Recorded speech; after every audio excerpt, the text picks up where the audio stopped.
Hi viewers, ரெட்டத்தலை படத்தோட trailer வந்து இப்போ ரிலீஸ் பண்ணியிருக்காங்க. ட்ரைலர் பார்க்கறதுக்கு செம்ம ஆக்ஷனாக இருக்குங்க. விசுவும் பார்க்கறதுக்கு சூப்பராக இருக்குது. அருண் விஜய் தான் இந்த படத்தில் வந்து ஹீரோவாக நடிக்கிறாரு. ட்ரைலரை பார்க்குறப்ப டபுள் ஆக்டிங்கா இல்லை டபுள் வேடமா என்னன்னு தெரியல, ஒரு ட்விஸ்ட்டோட தான் கொண்டு போகிறாங்க. எழுதியிருக்க டைலாக்னா பார்த்தீங்கன்னா செம்ம மாதம் அந்த ஃப்ரேமுக்கு தகுந்த மாதிரி வச்சுருக்காங்க. கேட்கறதுக்கு நல்லா இருந்துச்சு, விசுவல் பார்க்கறதுக்கு நல்லா இருந்துச்சுங்க. ஆக்ஷன்னா சூப்பராக மேக்கிங் பண்ணியிருக்காங்க. ட்ரெய்லரில் பார்க்குறப்ப படத்தில் எந்த அளவுக்கு இருக்க போகுதுன்னு தெரியல. அருண் விஜயோட அந்த கெட்டப்பு, அந்த காஸ்டியூம்னா பார்க்குறப்ப செம்ம மேசிவாக இருக்குங்க. நல்ல லுக்காக இருக்காரு. கிறிஸ் திருக்குமார் தான் இந்த படத்தை வந்து டைரக்ட் பண்ணுறாரு. இவர் இதுக்கு முன்னாடி என்ன படத்தை டைரக்ட் பண்ணியிருக்கான்னு பார்த்தீங்கன்னா சிவகார்த்திகனை வச்சு மான் கராத்தே படத்தை இவர் தான் டைரக்ட் பண்ணார். அந்த படமும் நல்லா காமெடியாக போகும், நல்லாயிருக்கும். ஆனால் இந்த படம் டோட்டலாக வேறங்க. ட்ரெய்லரை பார்க்குறப்ப ஃபுல் அண்ட் ஃபுல் ஒரு ஆக்ஷனாக இருக்குது, நல்ல சீரியஸாக போகிற மாதிரி தான் இருக்குது.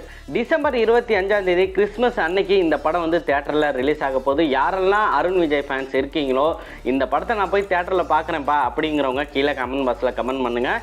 இதே மாதிரி அடுத்த ஒரு ரிவ்யூ வீடியோவுக்கு நம்ம சேனலை சப்ஸ்கிரைபும் பண்ணிக்கோங்க.